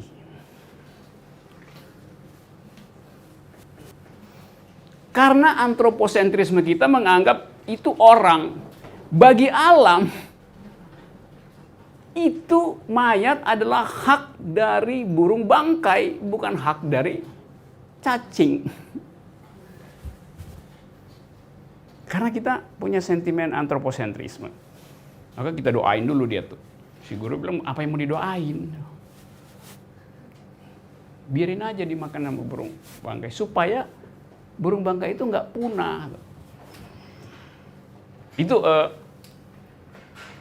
yang disebut tadi saya sebut interconnectedness di dalam membaca hukum lingkungan yang kadang-kadang kita bilang ini bukan gantung, iya tapi kita bisa tafsirin begitu kan. Kalau semua jenazah dikubur, artinya Anda membunuh burung bangkai karena dia nggak punya makanan. Jadi biarin aja tuh tergeletak di situ. Ya secara etis, secara estetik kita nggak tega, tapi ketidaktegaan kita membuat burung bangkai juga kelaparan. Yo, ada semacam utilitarianism di situ. Utility itu hanya hak manusia, burung nggak ada hak. Lu bagaimana terus gitu. Bisa ya dapat. Ya kadang-kala ini mengacaukan rasa kerohanian kita, tapi hard thought mesti sampai di situ. Tadi kan saya bilang dari awal kita mau duel argumen supaya kita begitu kita bilang I am a feminist, I am eco-feminist, kita tahu konsekuensinya, kita tahu bolongnya di mana, kita tahu bagaimana menyelamatkan ide feminisme di dalam teori ekologi itu. Berarti Itu poin. GMO itu termasuk kejahatan bukan? Genetical modified. Iya. Coba kita sedikit bahas itu GMO itu. Rekayasa genetik untuk menghasilkan makanan yang enak tapi nggak bikin gemuk, kira-kira begitu. Sorry. Dear friend of mine. Gimana coba GMO itu? Siapa yang mau kasih poin itu? Dari segi apa? Kita bisa lihat apa sebetulnya yang ingin dihasilkan oleh GMO itu. Kalau untuk obat, apakah? Iya, kalau untuk obat misalnya. Mengapa ganja nggak bisa diresmikan sebagai obat? Ya karena perusahaan farmasi akan tutup semua kalau ganja jadi obat. Padahal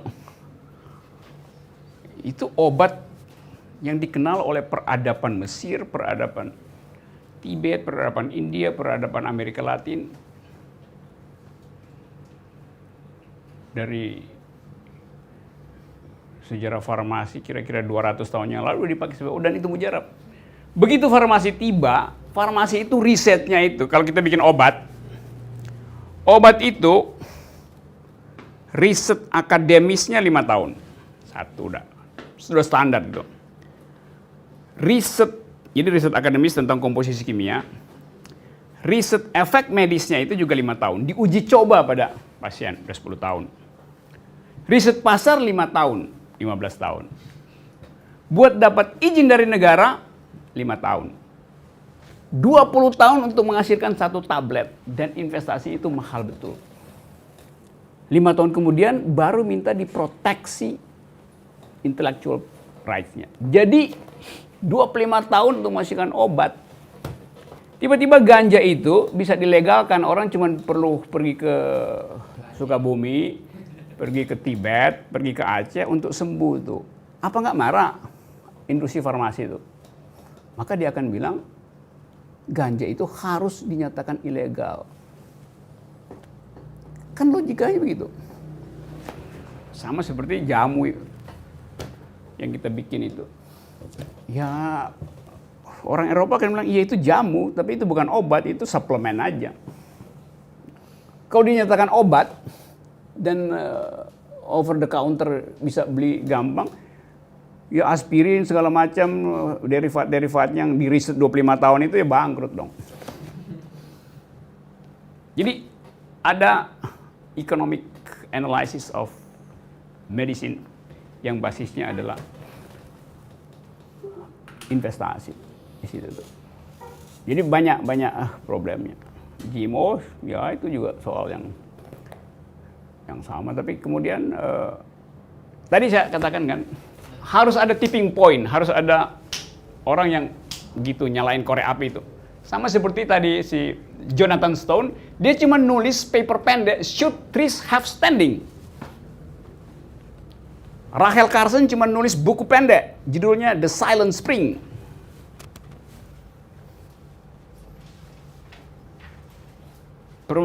Jurnal perempuan cuma nulis edisi kecil, Ekologi dan Perempuan. Bisa difotokopi di belakang. Jadi itu yang disebut sebagai tipping point. Tek. Jadi keadaannya sama dulu. Semua orang menganggap bahwa nggak mungkin feminisme itu diucapkan dalam wilayah publik sekarang. Dulu feminisme adalah the unspeakable. Sekarang the unstoppable. Tapi tadi saya ingatkan, bukan karena dia unstoppable, maka kontradiksi di dalam teorisasi itu kita hentikan. Jadi kita eksplorasi teori itu di dalam upaya untuk menghasilkan new kind of justice tadi. Di dalamnya environmental justice. Pindah dari natural right pergi pada the right of nature. Hijrah dari anthropocentrism pergi pada biocentrism. Dan itu membutuhkan nyali dan epistem, kekuatan akal dan drive ethics yang kuat. Apalagi kalau itu mau diinvestasikan ke dalam kultur politik. Kita yang sangat konservatif dan curiga terhadap semua ide baru itu. Oke, sampai jam berapa saya? Oke, silakan. Masih ada. Tadi saya sudah jawab tadi ekologi dan ekonomi itu. Jadi kemarin setelah diskusi dengan Mbak Lia dari Walhi, kan berbincang dengan teman-teman Walhi dan teman-teman Fort Banyuwangi yang mereka notabene langsung aktif advokasi di lapangan, Bro. Nah, waktu itu mereka kembali pada paradigma tadi bahwa pandangan-pandangan perempuan itu mampu tune-in dengan alam itu sama saja kalian sedang mengungkapkan ide-ide patriarkis. Lalu saya coba mengungkapkan bahwa pada intinya epistemologi feminis dalam ranah ekologi ini saja. Halo Mbak. Ya, saya masih ikuti ya. Jadi ekofeminis ini berusaha menggunakan seluruh sudut pandang ya untuk menemukan solusi akan ketidakadilan itu. Jadi ekofeminisme ini seperti sebuah feminisme yang lebih luas, tidak terbatas pada penempatan.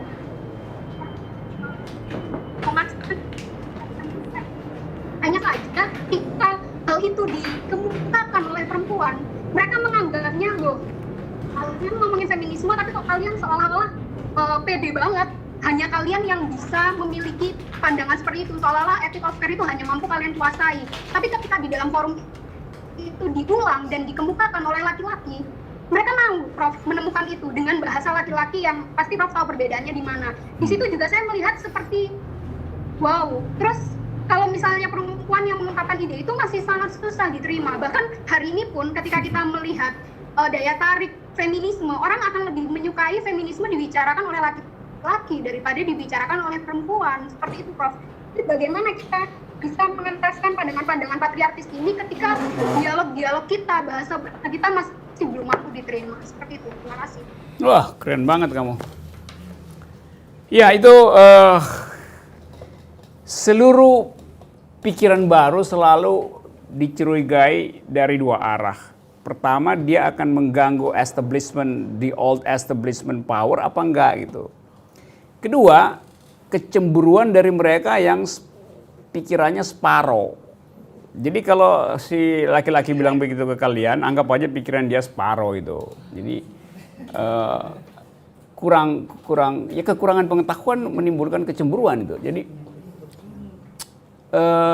nggak penting sebetulnya soal itu dipelihara sebagai kecemasan. Nah, tadi saya terangkan bahwa kalau saya menerangkan tentang ekofeminisme, sekaligus saya berupaya menerangkan kontradiksi di dalamnya itu. Jadi ekofeminisme adalah a new kind of ethics yang selalu dalam status in the making. So we are witnessing a history in the making. Dan Anda adalah bagian dari proyek itu walaupun Anda ada di daerah. Jadi jangan cemas hanya karena literatur kurang. Harus menganggap bahwa Anda sedang diuji apakah etik dari ekofeminisme itu bisa menjawab misalnya problem-problem lingkungan di kita. Apakah dia bisa menjawab kegagalan pemerintah daerah dalam menyusun APBD yang bias patriarkal, di dalamnya ada analisis ekofeminisme itu. Jadi sekali lagi, siapa namanya tadi? Mariam.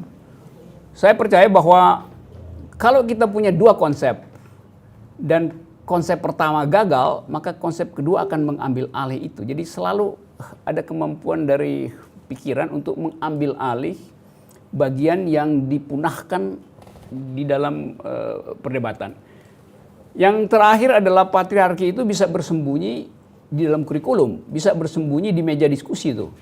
Bisa bersembunyi di dalam tutur kata yang seolah-olah feminis, tetapi menjadi feminis berkali-kali saya katakan itu bukan soal kecerdasan akademis, tapi kecerdasan etis. Dan kecerdasan itu akan diuji di dalam konsistensi dengan apa yang Anda lakukan dalam lingkungan Anda. Salam buat teman-teman di manapun kalian berada berdiskusi. Dan selamat menikmati cemilan di situ. Oke, thank you. Oke, terima kasih. Ini yang lainnya. Ya, kelihatan di daerah tetap ada keinginan untuk cope dengan ide baru ekofeminisme, tapi diganggu oleh kalangan yang saya nggak mau sebut nama yang saya sebut di Twitter. Kalangan yang cemas sebetulnya karena dianggap Mengganggu status quo. Iya, mengganggu status quo. Yang lain ada? Masih ada waktu 15 menit. Ya. Begini Bang, tadi Abang kan menyebut bahwa ada banyak kepentingan dalam melihat alam ini, salah satunya kan kepentingan market. Kemudian saya hubungkan dengan tadi di awal juga Abang bicara mengenai bahwa teologi, Abang ada kecenderungan ingin mengatakan teologi ini merusak alam, kan kira-kira begitu. Nah, saya hanya ingin mungkin memberikan suatu narasi, nanti saya mohon tanggapannya, Prof. Gak berkonsisten dia. Dalam falsafah Islam, dalam falsafah Islam, saya pikir dia sangat ekolog sekali. Kenapa begitu? Di pertemuan pertama saya sampaikan ke Bu Gadis bahwa Ibnu Sina itu memandang yang begini, yang ini itu punya jiwa, nafs. Semua ini bahkan bumi yang berputar, semua yang ada dalam alam semesta ini punya nafs. Kenapa punya nafs? Karena yang di sini merupakan emanasi dari akal pertama, kan begitu jatuhnya. Maka ketika kita memandang suatu alam pun itu meskipun masih sangat antropolog sekali pada hal itu ya, tapi menurut saya ketika itu ya itu sangat kalau dilihat dari sudut pandang ini ya sangat ekologi sekali menurut zamannya, kan kurang lebih begitu. Nah, hal ini makin kelihatan dalam corak Sufism, mistism. Ibnu Arabi misalkan paham, saya juga menyebut pantheism, paham wahdatul wujud. Jadi dia melihat alam ini bukan lagi melihat alam sebagai objek, tapi satu kesatuan dengan saya yang bersumber dari satu wujud, kan kurang lebih begitu, Bang. Nah, maka saya melihat ini jauh sekali dari mungkin kalau kita melihat dari kepentingan-kepentingan yang lain. Kepentingannya pure kepentingan bagaimana cinta seorang hamba kepada sang pencipta, kan begitu kalau dalam bahasa Sufismnya. Nah, maksud saya apa yang ingin saya sampaikan apa, bahwa bahkan dalam agama ini sebenarnya sangat ekologi sekali gitu loh. Ini kan sebenarnya bertentangan yang seperti Abang tadi bilang di awal, ada kecenderungan bahwa agama ini merusak alam. Nah, kurang lebih mungkin itu dari saya. Mohon tanggapannya. Yang semua nama yang you sebut tadi kan bukan teolog kan? Ibnu Sina kan bukan teolog, filsuf.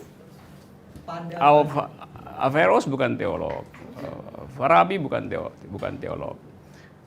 Jadi semua yang Anda sebut tadi ya benar. Yang salah adalah Anda anggap itu teologi. Kan semua itu neo-Aristotelianism di dalam filsafat. Apalagi kalau dimasukkan di situ sistem berpikir Mu'tazilah.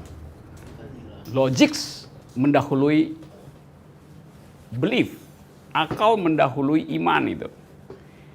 Tapi kalau kamu tadi udah bagus saya uraian, tadi saya suka perhatiin konstruksi argumen. Anda bilang tadi ya semua alam ini adalah sentuhan dari satu nyawa, satu jiwa itu, satu yang sangat Hegelian dalam cara berpikir itu.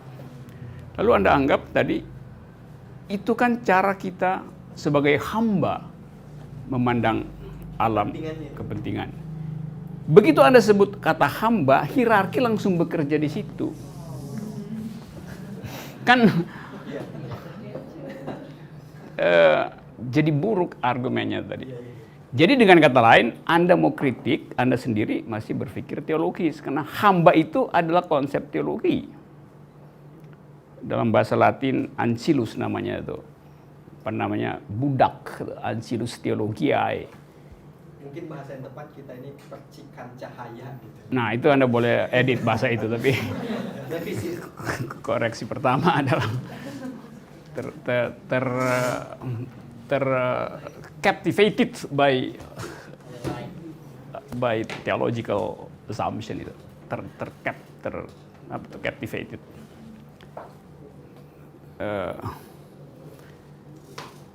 Captivated apa ya bahasa Indonesia?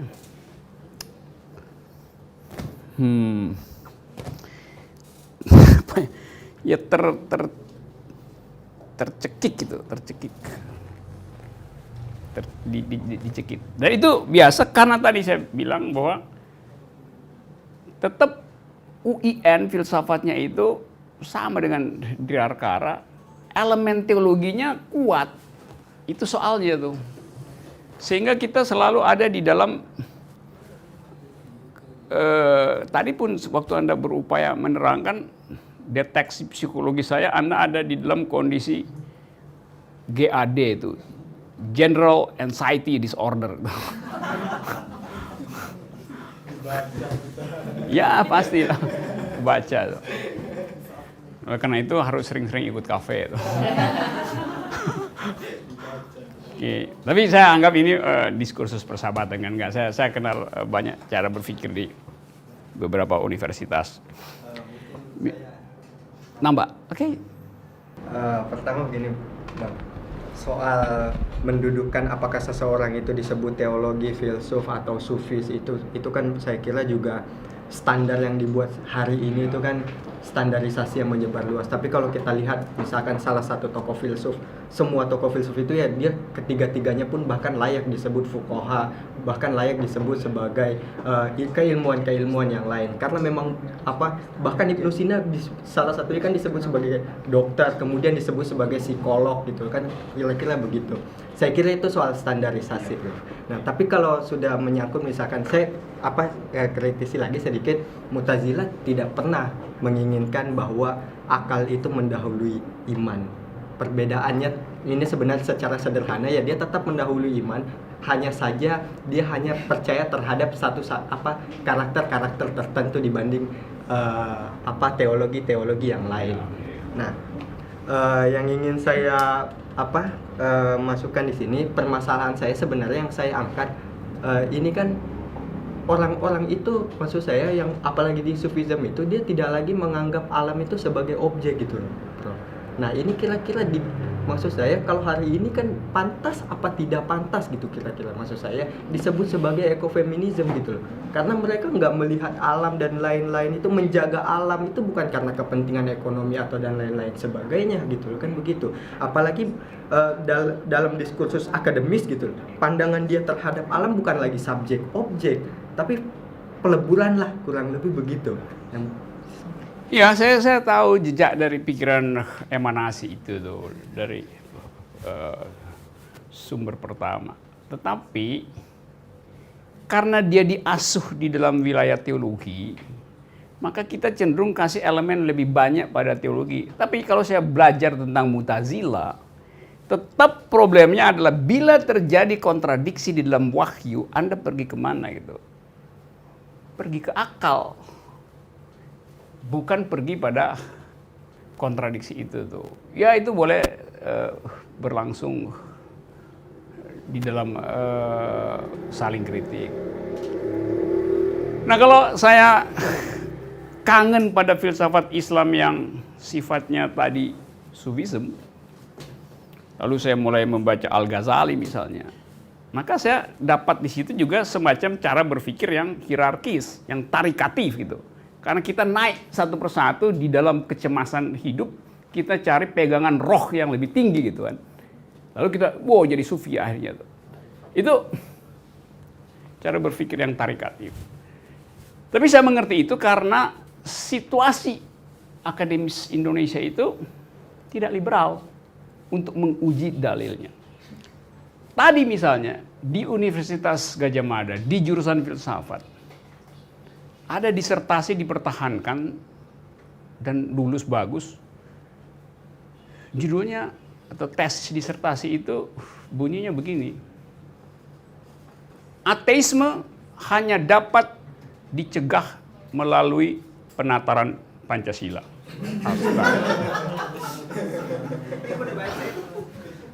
Coba lu bayangin kok bisa lulus. Yang goblok yang uji pasti.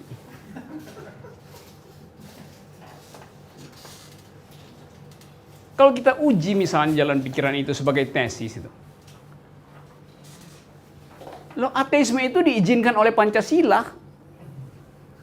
Oleh sila pertama? Tentu bukan. Oleh sila kedua diizinkan, namanya kemanusiaan adil beradab. Humanisme itu artinya berhenti mengkonsumsi teologi. Itu yang namanya filsafat humanisme. Artinya manusia bisa mengatur dirinya sendiri untuk menghasilkan keadilan tanpa perlu pergi ke surga. Itu inti dari humanisme kan. Sila keberapa lagi? Sila ketiga, sila keempat, demokrasi itu membolehkan orang tidak beragama. Karena nggak ada urusan antara menghasilkan keadilan dan menghasilkan kesolehan. Dua hal yang boleh dipisahkan itu. Jadi bayangin Fakultas Filsafat Universitas Gadjah Mada meloloskan seorang doktor dari UIN Yogyakarta dengan tesis semacam itu. Itu yang bikin saya sakit perut dari tadi pagi itu. Sekarang udah sembuh itu. Karena akhirnya kita ngerti, oh ya masyarakat Indonesia tidak bisa lepas dari aspek teologis itu. Seharusnya akademisi bisa lepas dari itu. Tetapi suplai energi teologi dari masyarakat, apalagi ada isu komunis segala macam ini, menyebabkan orang merasa, enggak, gue mesti lulusin tesis ini. Loh itu kalau saya nguji itu, saya kasih itu, enggak sih. Minus A. Bukan A minus, minus A. Lain kan A minus dan minus A. Iya, artinya lebih buruk dari E. Karena A, B, C, D baru minus E, minus D, minus A. Minus itu paling bawah. Kontradiksi dari A itu. Jadi, you bayangin misalnya kan. Oleh karena itu kita suka anggap tuh, pokoknya kalau kalian ikut kafe udah di atas A plus lah, udah kira-kira. You got, kamu dapat seluruh kebebasan untuk kritik, pada namanya keinginan untuk menguji dalil sendiri kan. Kan kampus nggak begitu kan? Seluruh kampus Indonesia itu begitu feodalnya sehingga si mahasiswa itu akhirnya dikasih buku, dia nggak mau baca bukunya, dia mau baca keinginan si pengujinya, dia mau baca keinginan si pembimbingnya tuh. Itu yang membuat IQ kita itu setiap hari turun 12 poin. Jadi kalau ada 5 disertasi begitu, kita langsung jadi idiot gitu. Oke, ada yang terakhir ya. Oke, Mariam, teman kamu. Oke, terus dalam sistem gitu ya. Sistem kapitalisme yang orang mungkin tidak ingin merusak alam, tapi bisa saja kemudian dia terpaksa merusak karena terjerat dalam sistem itu. Dia terpaksa bekerja dalam sistem itu sehingga dia ikutan merusak. Nah, pertanyaan saya, kalau saya pribadi nggak ada masalah sebetulnya evolusi hak dari hak alamiah kemudian menjadi hak alam. Gitu ya. Pertanyaannya dalam situasi seperti sekarang, kira-kira konsekuensi seperti apa kalau kita kemudian beralih ke hak alam itu, sistem ekonomi dan politiknya. Kira-kira ini kan juga menjadi tugas filsafat untuk memikirkannya. Apakah kemudian seperti kata kelompok anarkis yang dalam pandangan mereka mengatakan manusia purba itu lebih baik daripada manusia modern gitu ya, karena manusia modern manusia itu punya kecenderungan semakin pintar dia semakin merusak. Nah pertanyaan saya tadi, konsep apakah begitu kembali ke zaman seperti tidak adanya teknologi atau bagaimana gitu? Jadi konsekuensi dari hak alam itu kira-kira akan menciptakan situasi ekonomi seperti apa dan politik seperti apa? Itu aja, Prof. Terima kasih. Ya itu selalu ujian. Ujian yang paling gampang adalah menyodorkan problem ecological justice itu dengan sistem kapitalisme. Tapi setiap kali kita bicara tentang sistem kapitalisme, pikiran kita itu di bawah pada bekuan konsep itu di zaman merkantilis misalnya tuh. Sehingga seolah-olah kapitalisme itu berhenti di situ tuh. Sekarang kapitalisme itu statusnya footloose, tanpa jejak. Ada derivatif kapitalisme, ada digital kapitalisme, segala macam tuh. Dan ekofeminisme tidak di dalam rangka attacking kapitalisme, tetapi mengaktifkan jenis justice yang baru. Jadi kalau kita bilang itu anti kapitalisme, yaitu urusan dari Marxisme, urusan dari sosialisme, anti kapitalisme. Tapi ekofeminisme ambil kalau kata Robert Frost, the road less traveled, jalan yang jarang dilalui orang itu. Karena dia mau produce a new kind of justice. Kaitannya dengan kritik terhadap kapitalisme dibuat justru oleh orang semacam siapa yang nulis Ecology of Freedom, Murray Bookchin namanya itu. Murray Bookchin adalah seorang environmentalist yang mencoba menghubungkan antara social injustice dengan environmental injustice. Jadi ada elemen kritik terhadap kapitalisme di situ tuh. Pikirannya sederhana, yaitu bahwa di dalam sistem kapitalis, alam itu dieksploitasi lalu dikonversi menjadi komoditas. Jadi intinya adalah market menghasilkan. Jadi kalau alam itu selalu ditafsirkan secara materialis, maka hasilnya adalah sistem pasar. Sistem pasar itu dengan sendirinya merugikan perempuan. Nah, oleh karena itu, perjuangan ekofeminis dan perjuangan Marxis juga sebetulnya setara di dalam dimensi itu tuh. Teman-teman yang ada di sana. Nah, saya mau mengatakan itu supaya kita tidak seolah-olah menganggap ekofeminisme itu menghindar dari kritik terhadap kapitalis. Tidak, justru di situ ada persinggungannya. Tetapi bukan agenda dari ekofeminis untuk berkelahi dengan sistem kapitalis. Ada persinggungan di situ, tapi itu bukan hobi utama dari ekofeminis itu. Itu kira-kira jalan pikirannya tuh. Nah, sama seperti misalnya Vandana Shiva. Vandana Shiva juga menganggap bahwa yang disebut pembangunan itu sebetulnya berbasis pada apa yang disebut the idea of progress. Nah, progress itu adalah satu sistem filsafat yang mengandaikan pengendalian supaya hasilnya bisa ditentukan dari awal. Kalau saya mau menghasilkan sesuatu, maka parameternya saya tentukan dari sekarang. Nah, cara berpikir itu adalah cara berpikir patriarkis. Jadi jelas di dalam sistem berpikir ekofeminis selalu ada elemen kritis di dalamnya, termasuk kritis versi sosialis, termasuk kritis terhadap sistem kapitalis.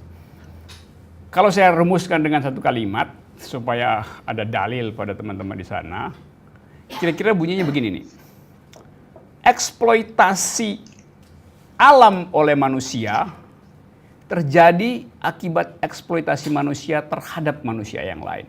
Itu persinggungan antara kritik feminisme, ekofeminis, dan proyek Marxisme. Jadi eksploitasi manusia terhadap manusia berakibat eksploitasi manusia terhadap alam. Assalamualaikum warahmatullahi wabarakatuh.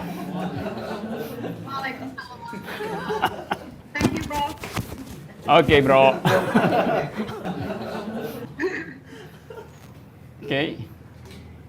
Oke ya, saudara-saudara, saya kira itu keterangan saya dan mudah-mudahan bisa ngobrol lagi. Jadi hal yang paling mengenakkan di dalam kafe adalah kita berupaya untuk menghasilkan argumen secara bersama-sama. Kalau ada yang surplus argumen, dia akan ditagih untuk mensubsidi yang defisit. Kalau yang defisit, dia mesti kasih tahu bahwa saya defisit.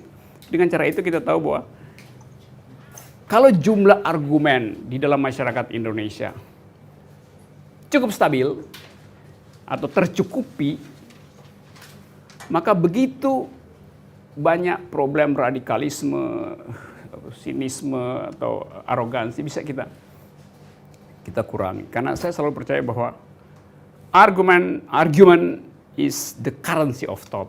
Argumen adalah mata uang pikiran. Sebagai warga negara kita cuma tukar tambah bernegara dengan argumen, bukan dengan sensasi masuk surga, bukan dengan sinisme pada masa lalu, tapi hanya karena argumen maka kita dinyatakan berhak untuk mengucapkan dalil. Kesetaraan argumen adalah kesetaraan manusia. Feminisme juga berupaya di situ. Selamat malam. Salam.